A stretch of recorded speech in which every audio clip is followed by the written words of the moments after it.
Huncho Jack feel. Well, that's what I like. It's like Huncho Jack feel. Kind of like SpongeBob. That gives it that Huncho Jack feel, like SpongeBob. And I like the Huncho Jack feel.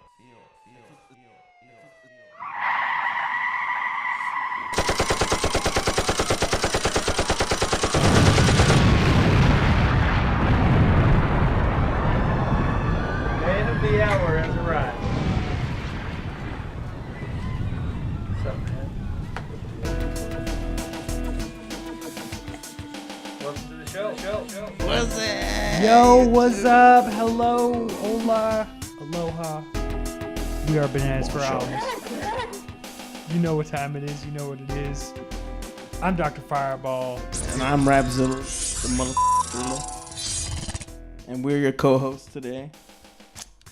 And today in Bananaz for Albumz, we're reviewing the MGMT album, Little Dark Age.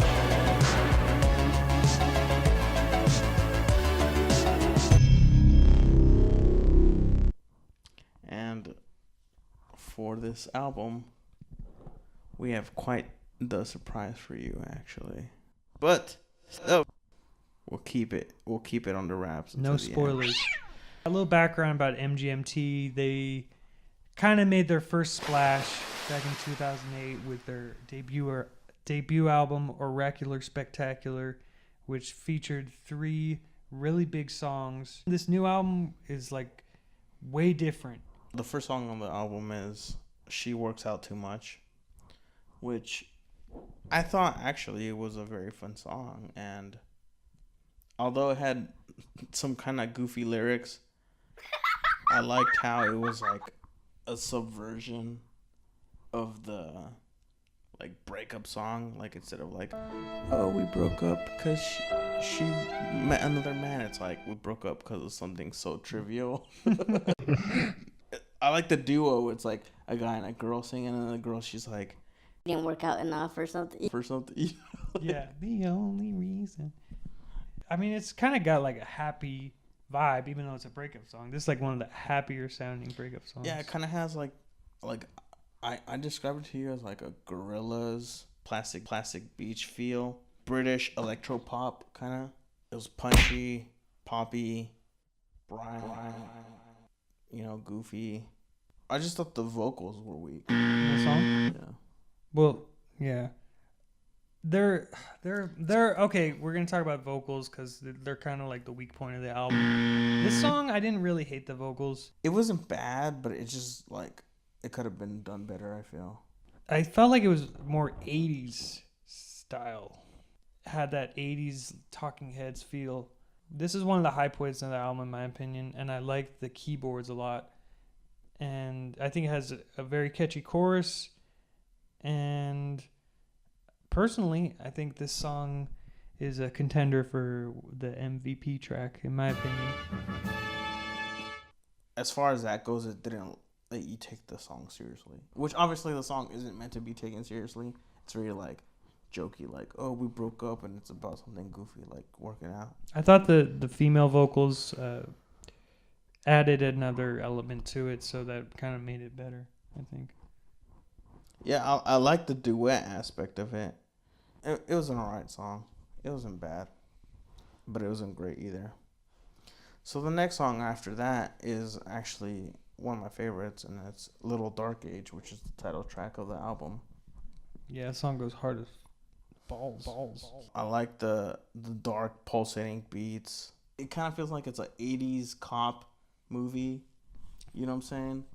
The synth goes hard. Balls. It's very like driving, like pulsating, Balls. The robotic vocals really work with it. Kind of gives you like a RoboCop sort of feel, like a 80s cop movie. The robotic. What are you talking about? Yeah, it's not robotic. It's kind of like monotone. It's very like monotone, very like staccato. It's very like, I don't know why you went. You know what I'm saying? Like, it's not like that, but it's, you know what I'm saying? I know exactly what you're saying. I was thinking Beverly Hills Cop when you said cop, but hey, RoboCop or like works too. Miami Vice or something, I love the lyrics. What's the one? Knight Rider. Kind of like that. Exactly. It's like any 80s cop. Yeah, show. that's what I'm saying. I love the lyrics because it's like about how ignorance to reality is sort of like a dark age in of itself, you know? Like when you're blind to the world, you create a dark age like a little dark age in your own mind, you know? Like the dark ages was a time where science was forbidden. It was anything that went against religion was forbidden, you know? He talks about reality and closing your eyes to reality, like it makes it less hard to deal with. It's kind of like finding a murder, you know, in the sense that looking at reality for what it is, it's kind of like you're a cop and you find a murder and you're like, oh shit, you know? It's like you want to be blind to it, and that's your dark age, but in the end, that murder still happened. Yeah, it's like a play. It's like a whole play on the whole ignorance is bliss kind of thing, but different. Yeah, it's like ignorance is a dark age. It's like the opposite of the ignorance is bliss. I thought this song was about more like having a dark secret. I don't know. Yeah, it is kind of like this is the same sort of idea in the sense that if you ignore the reality, it becomes a dark secret. Because the reality, like a murder or something, you know, if you forget that it even happened, it's a dark secret. The world has some dark shit going on, and if you blind yourself to it, it becomes a dark secret. It's not your personal own dark secret, but in the same sense, if you do have your own personal dark secret, it becomes a dark age. This one was actually released as a single in 2017, and when I heard that, man, I just kept hitting repeat. The music is awesome. Like, obviously, I feel like MGMT, they just have they have the ability to create great keyboard parts. This one has a great like synth bass. It goes to the chorus like 4 times, which is like normally being, man, that's too much. But this one, man, it's just so catchy and it like works. And then at the end, it just keeps jamming on it. And man, that part, that's like my favorite moment on the album. I'd say this is an MVP candidate as well. And yeah, not like I just want to keep listening to this one. I want the ending to go on forever. Our next song is a track called When You Die. This is my favorite song on the album, to be honest. Whoa. No, this is a great song to be your favorite. Go fuck yourself. It's a great song. Has some gangster ass lyrics. This song, it's almost swagger. Yeah, it has some swagger ass, like some like. It kind of reminded me of the Migos album we were listening to, because it has that one liner where he says, "Go fuck yourself." I just thought that was very swagger. And he even says he's like, "You heard me right." It kind of reminded me of "Walk It Like I Talk It." Yeah, but I like it. You know, it's like it's very braggadocious, very like badass. I just like the fact that it's like badass, kind of nihilistic, and it has like a dark, Definitely. It's like a dark atmosphere. He's like, don't call me nice. Fuck you, fuck all this. Like it's very like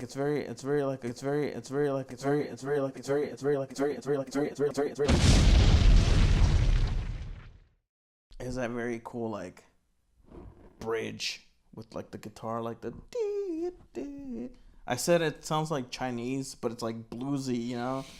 I love this song. Personally, I think this is a contender for the MVP track. It kind of has a folky like vibe with the acoustics, but it has like a punk vibe with the lyrics. It's and, like, I would say it's almost like Beatles-ish, like in how eclectic it is, you know. Like the Beatles, they would take like Indian, you know, like every kind of music and like mix. Put them all in the blender. True. All right, the next song, Me and Michael. I hated this song. Whoa. I hated this song. Man. The only part I like about this song is the oh. Another thing that I liked about it was the dreamy chorus. I really liked the 80s, like, dreamy chorus, the OOs and all that. But I honestly thought, like, this is where the cheapness of their instruments started, like, showing. Or, not instruments per se, but, like, the instrument sounds that they were using. Like, because they had a good melody. They had a good melody. It was a lackluster sound. It was like if somebody played like Jingle Bells on like a cheap Walmart like $20 guitar. You know Yeah, no, I agree. There's this part at the end where it has this like keyboard solo, and it sounds like. Yeah, and this is the first song where I started really noticing how weak the vocals are. Because like in the previous songs, the vocals weren't the strong points, but they weren't so jarring. And in this case, it kind of got jarring like that.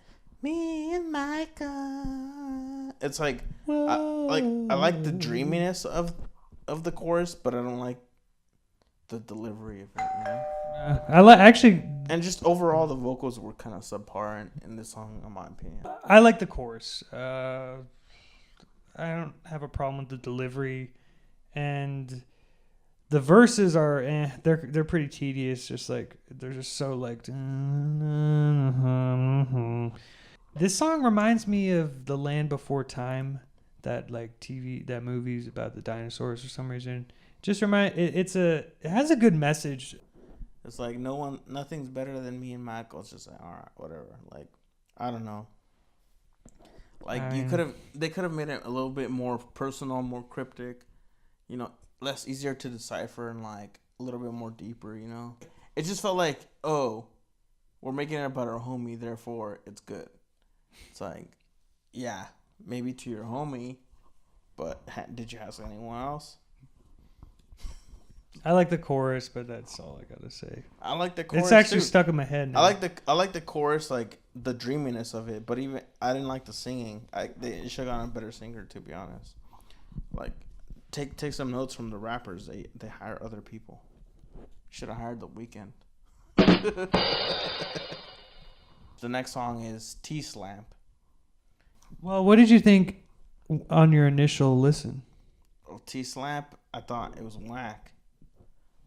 It had really bad vocals. Like, the only thing that was good about it was, like, the music was almost hypnotic. But the lyrics were fucking cheesy, dude. It sounded like an angry old man mad at fucking smartphones. It's like, dude, people been mad at me for looking at a smartphone just as much as they've been mad at me for reading a book. I mean, I'm not the biggest fan of social media. I use it sometimes, but I do feel like people get addicted to it. I don't think Wouldn't you agree? Yeah, I would agree, but the way that it comes off, it does not come off as like, oh, you're always on it. It's just like, I'm just wasting time on it. It's like, you could, all right, well, get mad at anything that anyone wastes time on before the phone, you know? I waste time on so many things that existed before the phone. This was a good idea for a song, but I just feel like the execution was pretty lackluster. Yeah, me too, because like there is like a reasonable thing to be mad about in the sense that, okay, you're kicking it with your homies and all they're doing is looking at the iPhone. It just felt like, to me, like they were missing the importance of like smartphones in the new generation, you know? It's like getting mad at TV when your music is playing on MTV. You know what I'm saying? It's like, oh, look at all these kids. They're fucking on MTV all the time. And you're playing music on MTV. It's like, dude, I'm listening to your music on my smartphone. Yeah. I know people my age that are just as adamant about hating like social media as old timers were at hating like TV or the internet. No, but one thing I did like about this song actually was the little guitar solo. It was kind of like a flamenco sort of like.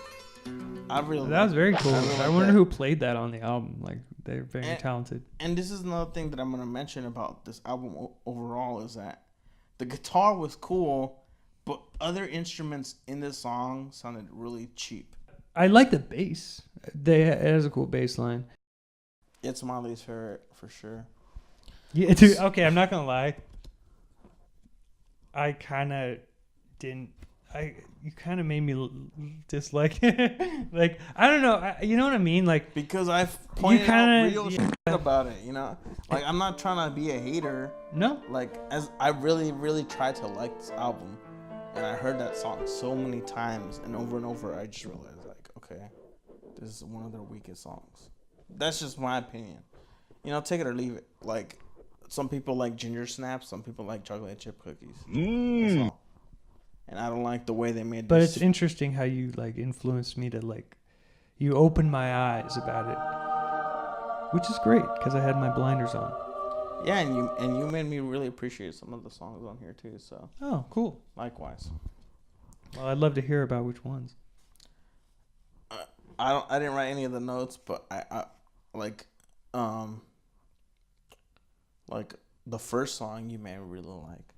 You like I really came to like She Works Out Too Much, you know? Oh. Like, except some of the vocals. Some of the vocals, but like I came to like it because like the vocals work in that goofy context, you know? It's yeah. Like, and then I like how they do that double entendre where it's like they didn't. The reason why it didn't work out was because he didn't work out, you know? Like, yeah, it's a play on words. I liked it, you know? But if only the whole album was that good. I feel like it's so short. I feel like they just kind of rushed it, to be honest, you know? I like the idea of having 10 songs because it's like a 44-minute album. Me too, but okay. Billie Jean only has like some like 12 songs on it, you know? But they went through like 80 songs to make that one album. Whereas I don't think MGMT went through that many songs to make that one album. That's all I'm saying. Anyways, the next song after that is James. And this is a weird song, to be honest. it's the same as the other song. It's like about Me and Michael? Yeah, it's like Me and Michael. Like, what's with all these dudes' names? Well, James, it's like, I guess it's written after their live guitarist, James. And How do you know that? so James is like about them. It's basically a song that they wrote for their like homie who's also in their band, who's a guitarist in their live, you know? And like, in my opinion, I like the backwards vocal. Like, wait, what'd you call it? Backwards reverb? Reverse reverb? Reverse reverb, right? They use that a lot in this, and I really like that effect. And I like the way when like they trail off.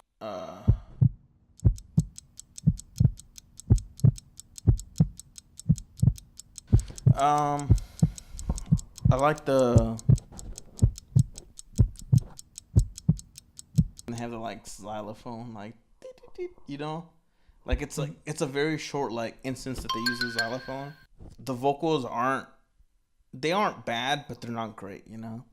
And the overall song is kind of dull, and like it just seemed like, oh yeah, we like this song because it's about our homie, like, and it's like, okay, whatever, like, kind of like the other song. you know, yeah, it's like, who cares about your homie except for you? Like, I understand that you like your homie, but why are we gonna care about your homie unless, like, did your homie save a dog? No. Did your homie like prevent 9/11? No. You know, he's nothing special except for to you guys, and I appreciate that he's special to you guys. But besides that, I'm just like, But this song is the epitome of filler, in my opinion. I don't think it's one of the worst songs. Well, I don't know. I guess it kind of is, but it's just kind of meh. The vocals are kind of cool. Well, not. I don't know. I have in my notes that they're kind of cool. The vocals. It's like it sounds like a different singer. It sounds like someone low. He's got like James. It just sounded like he was trying to be like a deeper register. It's more like spoken word, you know. Well, it's singing, but it's just really. It's low register. It's So low it's kinda, register, but it's also like so choppy that it's kind of like it almost sounds like just spoken word poetry, you know? Yeah, Like, it does kind of sound like that. Like, I went to the store. But Bob was a whore. But I will say this: there's like a saxophone solo or something that just sounds weird. It's like like some sort of horn. It sounds like they just use a like cheap Casio 99-cent keyboard. We could just complain forever. Yeah. So the next song after that is Days That Got Away. Days that got away. I actually like the lyrics, even though it's one line, you know? Days that got away. I don't know. Days that... I like... Talk about what you like about it. Okay, I love the chill driving beat. I love like that siren high pitched sound. I just like that like watery echo like effect that they have on Days That Got Away, which is like another. It kind of goes back to that like Gorillaz feel that I was talking about, like, you know, like Plastic Beach or like watery, very wet, bubbly kind of like echo feel, you know. And I don't know, I like it. I feel like this song would actually be a really good like rap instrumental. Yeah, this one was whack.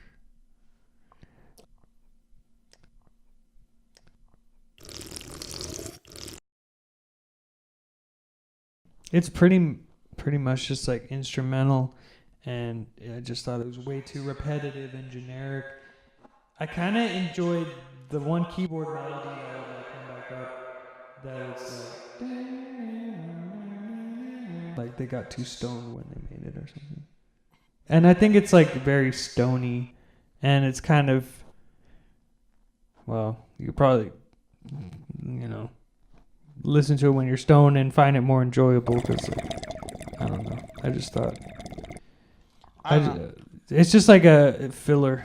So the next song on this album is One Thing Left to Try. What do you think about this song? Good, not great. It has a very cool, dark, kind of gothic vibe, kind of like the title track kind of thing, but different. Yeah, it's like ignorance is a dark age. It's like the opposite of the ignorance is bliss. And yeah, I love the chorus. I feel like the vocals though sometimes annoy me because they kind of sound like some weird 80s like female singer. It's just like really like whiny, girly, like Cyndi Lauper or something. I don't know. And also it's a great song, but it has kind of an ending that just kind of goes on a little too long. I like Cyndi Lauper, and I think comparing it to her is kind of a disgrace. Well, I like Cyndi Lauper too, but this is like a bad version of Cyndi Lauper. Yeah, like a really. That's what I meant. Yeah, like. Sorry, Actually, no disrespect. I want to clear the air here. To me, it had sort of like a Talking Heads vibe, you know, like you find yourself in a dumpster 2 days later. I really like the harmony, and I kind of like the lyrics. The harmony? Yeah, like they did this kind of like harmony where it's like the vocals are like, it's like the girl vocals and the guy vocals sort of like singing together, you know. In the lyrics, how it's like talking about like getting rid of fear to live life, and it's like they say something like, I'm trying to get rid of fear, and all my friends still call it God. I enjoyed the melodies that they wrote on this one, and I just think, like, if they had a different singer, would you dig this song more? Hell yeah. Yeah. I would dig this album way more if they Yeah. So the next song after that is When You're Small, which I actually was quite fond of this song. It almost sounded like Brain Damage from Pink Floyd's The Dark Side of the Moon. Yeah. Like the vocals, they're not that great. I feel like they could have been better if they didn't sound so much like Pink Floyd, you know? Like it's too reliant on that sound, I feel. But I also like how like the lyrics talk about like when you're short, you're forced to like see the dangers in the world that aren't there when you're like tall, like / high. Yeah, I thought there was kind of some weak points in the sense of like the vocals and like I think like instrumentally they could have like stepped up their game, just seeing what they did before, like because they like matched. I feel like that they matched Brain Damage, but their songs before, even though they like sounded like a Beatles song, like in When You Die, it was still like an advancement. Yeah, it was something new. Like before it really kicks in, it is kind of, but it's it's a ballad and it serves its purpose, and I think it has a cool message. Yeah, and thematically it ties in with Little Dark Age in the sense that like, as much as you try, there's things in the world that force you to see the reality, the dark side of reality. Our last song, but not least song, is Hand It Over. And to me, actually, I thought this was one of the least favorite songs on this album. It's kind of boring, kind of made me sleepy. It had like a sleepy sort of like drony vibe. I don't like the vocals. The only thing I did like was like the call response with like the choir kind of vocals. I only like the choir side of that. The song was pretty forgettable. You weren't digging it. It's pretty forgettable. Okay. I kind of think it's reminiscent of Bob Dylan or something. I like the verses, how he just kind of teases the part where it goes hand it over, and then at the very end they do hand it over finally, and it has that cool call and response, if that's what you want to call it, hand it over. Yeah, his voice is kind of lackluster, but I don't know. I love that chorus with the hand it over, and I love how it just keeps kind of repeating. It's repetitive, and it's a good, I don't know. Didn't you feel like that was a good kind of like, maybe not, kind of like, what did you think about just how the album ended? Yeah, I guess as an ender, it would work because it's like very like sleepy, like, alright. It's kind of like how the way Culture 2 ended, where it's like, alright, we're done. Yeah. Get the fuck out of here. Even with your comparison to Bob Dylan, it's like Bob Dylan has like a much more unique timbre than whoever sang on this one. That's just my opinion. Yeah, there's only one Bob Dylan. What do you think about the overall album? What kind of rating would you give? So, I was really excited for this album, when they dropped Little Dark Age, this title track, and When You Die. So, like, imagine hearing those two and not hearing the album. You would have probably been like, whoa, this is going to be awesome, right? I was, yeah. And honestly, at first, I actually was digging this album, but I don't know, hanging with you and talking about it more and really analyzing it's just hard to listen to some of these. Well, it's not really hard to listen to some of these songs, but like when you pointed out the flaws, now I can't unhear them. I would still give this a good rating. I would still give it 3 out of 5 because at the end of the day, I enjoy the title track. I enjoy When You Die. I enjoy She Works Out Too Much. I think When You Die gets the MVP, the Bananaz MVP. Overall, those first 3 songs go really hard. Personally, like you said, Little Dark Age was a good like single. When You Die is such a good. I don't know. I was coming into this album with a lot of high hopes, but I felt like a lot of it kind of disappointed me. And it's just like after listening to it so many times, you just start seeing like the flaws, like the cheap instruments, the subpar vocals, the lackluster lyrics in some points, like with me and Michael. Like T-Slamp. Yeah. It's just like T-Slamp was kind of like an old man complaining about youngsters with their smartphones and shit. It's like, back in my day, we were distracted by books and newspapers. It's like, fuck off. You know what I'm saying? Personally, I would rate this album 2.5 because instrumentally, musically, it had a lot of high points, but vocally and some songs just like had a lot of like low points, low like cheap instrument sounds. So like I just think it's a average album, you know. Like had it had good everything, but a good one. Had it had all bad everything, good and bad. So it's like since it balances itself, it's just very average to me. I will say I don't think this is the end for MGMT. It's not, because it shows potential, Yeah. and it's not like a bad album. And honestly, it has some good tracks, and I wouldn't discredit it in their discography. But I don't know. I'm hoping for something of higher caliber next time around from these guys. it was not a horrible album. I'll give you that. And When You Die, that song is forever gonna be on my playlist. When You Die is the Bananaz MVP. So yeah, I guess that's it. I guess that's it. That was fun, and thanks for tuning in. Remember to leave a like, leave a comment. Tell us what you thought about this album. Tell us your favorite songs. Also, tell us what you'd like us to review next. Yeah, this is Rapxilla from Australia. This is Dr. Fireball, the one and only know-it-all. And you just watched Bananaz for Albums. We're Bananaz for Albums.